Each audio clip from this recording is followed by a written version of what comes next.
Today, let us share the Word of God with a sermon titled, Through Him Who Gives Me Strength. Whenever we do something, whether it's for the gospel or for day-to-day affairs, we think that we have to have a favorable environment in order to get a good result. However, when we consider the forefathers of faith, all of them walked the gospel path in difficult circumstances and environments. That is the history of our gospel. I think it is important to discover that God always gives us His power whenever we feel we are lacking in a difficult situation.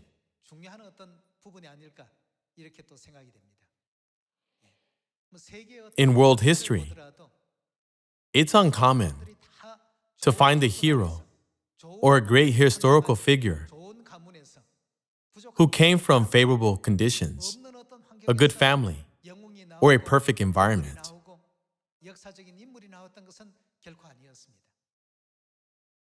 Generally, we can see many stories of famous historical figures who made a name for themselves after overcoming hostile conditions, difficult circumstances, and adversities. Even Julius Caesar of the Roman Empire, who is considered to be the father of Rome, suffered from epilepsy. He overcame his physical disability and fortified the foundation of the Roman Empire.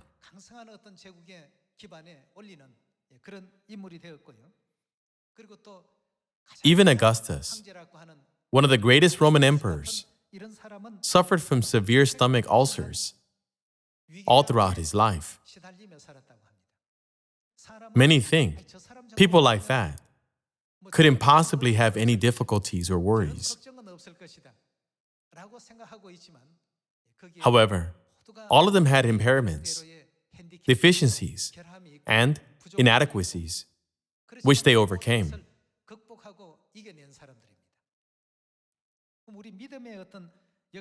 Furthermore, when we look back at the apostles of faith, Peter, John, and James, their circumstances and environment weren't the most favorable at that time.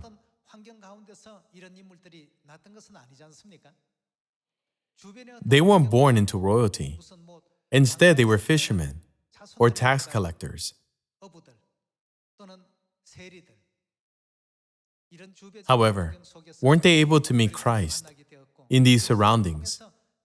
And through Him, did they have hope for heaven and become great examples of faith? I can't do this because I didn't go to Harvard. I didn't graduate from Seoul National University, so I'm not talented enough. It's better not to talk this way. Though we didn't go to the best universities on this planet, such as Harvard or Seoul National University, who is teaching us the wisdom to rule over the universe?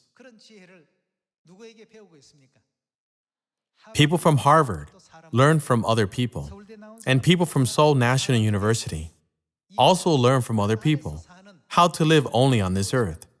But what are we learning right now?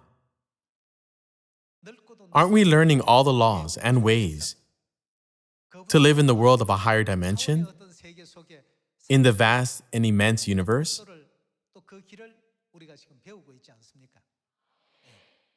All power comes from God. I can do everything through Him who gives me strength.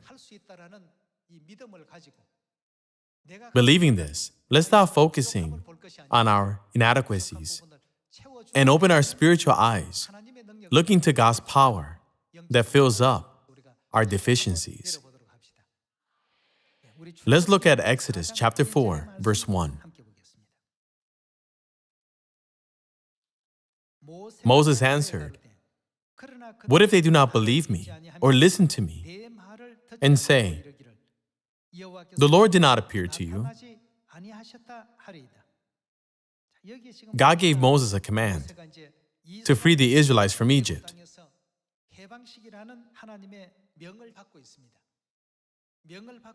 However, Moses thought he didn't have the power, strength, or ability to lead the people.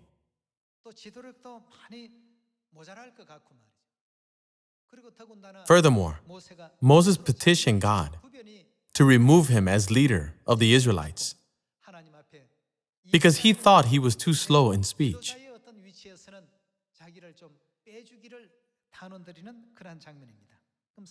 Let's look at chapter 3 to see what mission God gives to Moses. And then let's move on to chapter 4. Let's look at Exodus chapter 3, verse 9. And now, the cry of the Israelites has reached me, and I have seen the way the Egyptians are oppressing them. So now go. I am sending you to Pharaoh to bring my people, the Israelites, out of Egypt. God explained the reason why he called Moses. Verse 11. But Moses said to God, "Who am I that I should go to Pharaoh and bring the Israelites out of Egypt? How can a person like me carry out such an extraordinary work?" He presented his case before God, saying, "I am not a worthy vessel for such a tremendous work." Verse 12. And God said, "I will be with you. And this will be the sign to you that it is I who have sent you. When you have brought the people out of Egypt, you will worship God on this mountain." Once again, God gave Moses the command to go to the Israelites and guide them. And again, Moses objected. Chapter 4, verse 1. Moses answered, "What if they do not believe me or listen to me and say, 'What if the Israelites do not acknowledge me as their leader, even though you sent me to them? What if they don't acknowledge and recognize me as the one sent by God?'" Moses stated his concerns once more. "The Lord did not appear to you." Verse 2. Then the Lord said to him, "What is that in your hand?" "A staff," he replied. The Lord said, "Throw it on the ground." Moses threw it on the ground, and it became a snake, and he ran from it. Then the Lord said to him, "Reach out your hand and take it by the tail." So Moses reached out and took hold of the snake, and it turned back into a staff in his hand. God reassured Moses by saying, "When I send you, I will also give you the ability to complete this mission." God said, "I have granted this ability to you." Then he asked Moses, "What is that in your hand?" "A staff," he replied. The staff was just an ordinary tool. But since God asked Moses to use it, doesn't it mean that God gave him abilities? It is the proof that God gave him abilities. When children cannot do something, supposing you have a 6-year-old child, would you give your child the keys to your car and ask, "Could you drive to the market and get me some groceries?" Who would ask such a thing? Errands are only entrusted to those who are able to carry them out. When God entrusts us with a task, doesn't that mean He has already prepared everything for us to carry it out?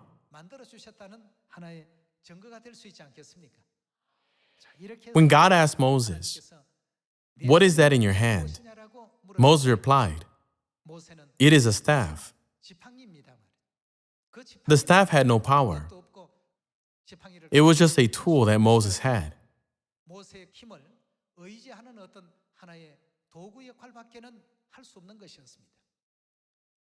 God said, throw it on the ground. And when Moses threw it on the ground, it turned into a snake. Moses was startled and tried to run from it. But then God said, reach out your hand and take it by the tail. So Moses took hold of the snake by the tail, and it turned back into a staff. God let him know, even through something small, that I have given you all the power to accomplish it. So don't worry and just do it. This is the meaning contained in God's command. Everyone, we are lacking in many ways, just like Moses. Moses was given a position of leadership and gained much wisdom from the Egyptian royal family. However, from the biblical standpoint, he was totally unqualified to lead the Israelites. So he was afraid. Will I be able to lead these people correctly? Will I be able to perform the role as a mediator between God and these people? Moses was afraid when he thought about his inabilities. We must never forget that when God asks us to do something, He has already given us the ability to do it. He doesn't ask us to produce good results because of a good environment. As children of Zion, we must believe that even when faced with unfavorable, negative, and difficult circumstances, God will surely give us the ability to overcome them.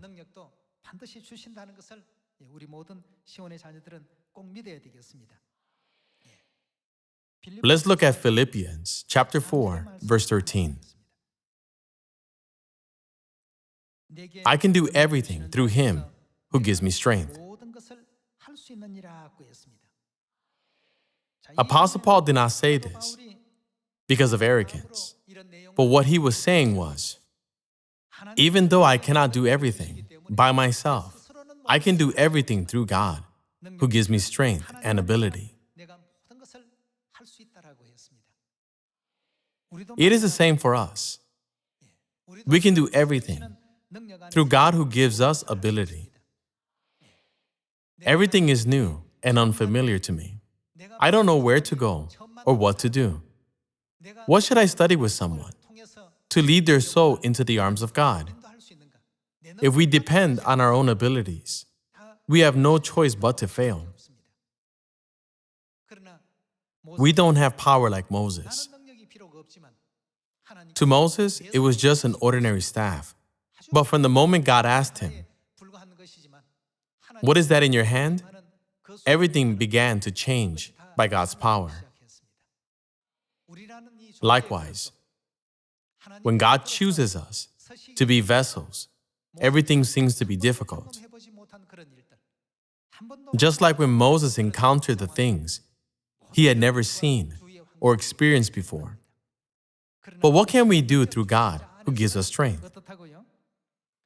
Since God is the one who is giving us ability, we can do everything.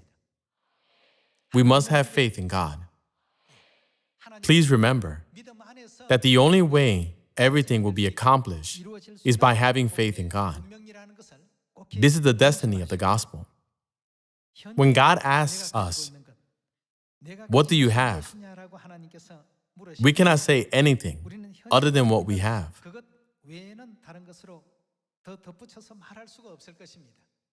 However, shouldn't we always remember that God grants us ability beyond what we have?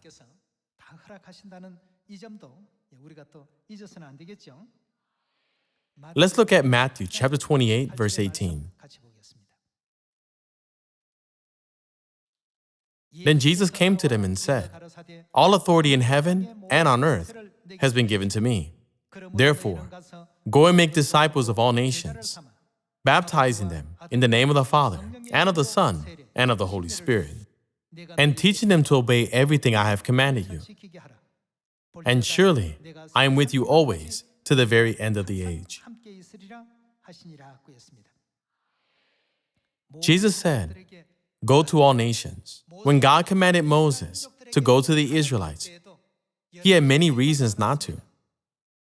He knew that he was lacking in many ways. He told God that he was slow in speech, among other weaknesses. But God said, "Don't you know that I chose you? I didn't choose you because of your abilities.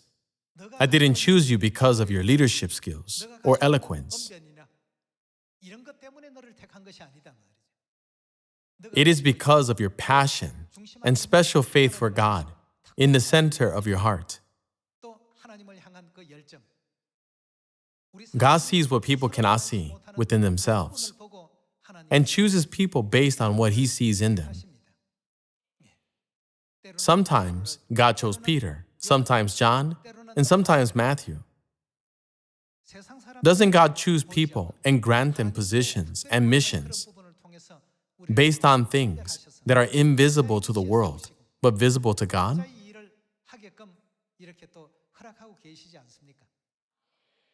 As they carry out their mission, God grants them more ability. We are told to go to Samaria and to the ends of the earth to meet people of all nations. But we think, how would I be able to preach the gospel to all nations? We are always worried. But what did God say we can do through Him who gives us strength? Everything. The word everything indicates all circumstances, all conditions, and by all means, and is used to assure us that there is no problem. I can do everything through Him who gives me strength. When God tells us to go to all nations, isn't it because He has made everything possible? The 12 leaders of Israel were sent to spy out the land of Canaan. After they came back, 2 of the spies said, "We can take over the land." But the other 10 spies said, "We cannot take over the land." Why did the 10 spies say that they cannot take over the land? Taking a closer look at the Bible, we can find the reason they gave this report. It is because they were only thinking about their limited ability. Then, how were Joshua and Caleb able to say that they would certainly do it? Instead of looking at their own abilities, whose ability did they look at? God's ability. Who gave them the command? God did. Since it was God who promised it to them, they believed that it would certainly happen. How small did Joshua consider the Canaanites to be? He compared them to bread. He regarded them as food that he could cook. They are bread for us. They are nothing. By saying they are nothing, he meant to say, isn't God with us? Brothers and sisters, wherever you go, I hope all of you keep your faith in the words, "I can do everything through Him who gives me strength." When God commands us to preach the gospel in Samaria and to the ends of the earth, we should not think, "I don't know how to speak English, and I can't speak any other foreign languages. Wouldn't I just be wasting my time?" Worrying like this is pointless. God can use anything to move people's hearts. Isn't that why our Zion has been established in every country around the world? We must only have faith in God. We need to disregard our own abilities and look at everything through God's power. You cannot see your back, but you can see it with a mirror. Please do not forget that God is always with us. David, Solomon, Gideon, Joshua, and Moses all commonly said, "I am lacking in many ways. How can a person like me do that?" Looking at their own abilities, they felt like things that God commanded were impossible to do. Solomon felt the same way. "God, I am only a small child. How can I reign over all these people?" He had so many worries. He was young. and they had many enemies. He offered 1,000 burnt offerings to God with the thought, how can I successfully lead these people in God's will? After he offered 1,000 burnt offerings, God appeared to him in a dream and said, ask for whatever you want. Since he made great effort in offering 1,000 burnt offerings, it was clear he had a strong desire for something. When God said, ask for whatever you want, he said, Lord, I am only a small child. How can I govern all these people? At the time, kings had to make judgments for difficult trials. Give me wisdom to judge righteously, so that your people may not suffer injustice. God was greatly pleased when he heard Solomon's wish. Solomon did not ask for honor or fame, but only for wisdom to make correct judgments for the people. When Solomon asked for wisdom, so that no one will suffer injustice, God said, since you asked for wisdom, I will also give you wealth, riches, and honor.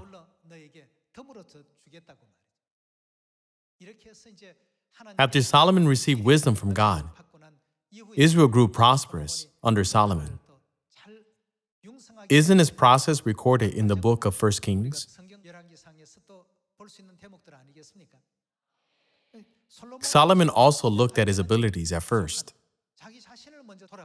I'm lacking in many ways. How would I be able to do it?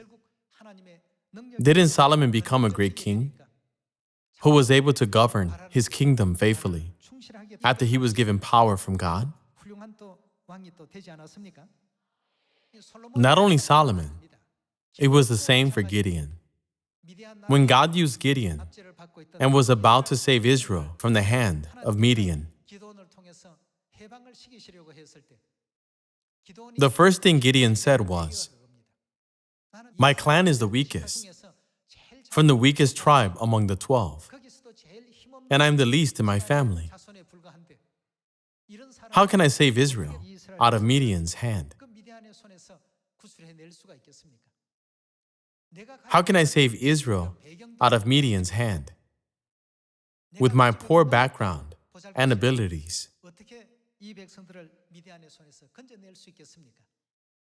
This is how most people would think. If God says, go to Samaria and to the ends of the earth, you just must rely on God's words and go. However, the first thing people usually do is worry. I cannot do this or that. I'm deficient in this and that. How can I accomplish such a great thing? If you look above, God is there. God has made everything possible. God broke down gates of bronze and cut through bars of iron. He created all the conditions for victory. God has given us power already. But if we don't put it into practice, we will never witness the working of God's power. God called us even though we are lacking in many ways, just like Solomon, Gideon, Apostle Paul, and Peter. Good results don't always occur because of good environments. When our surroundings are unfamiliar and difficult, and various obstacles get in our way, we must keep in mind that God is always with us and gives us strength.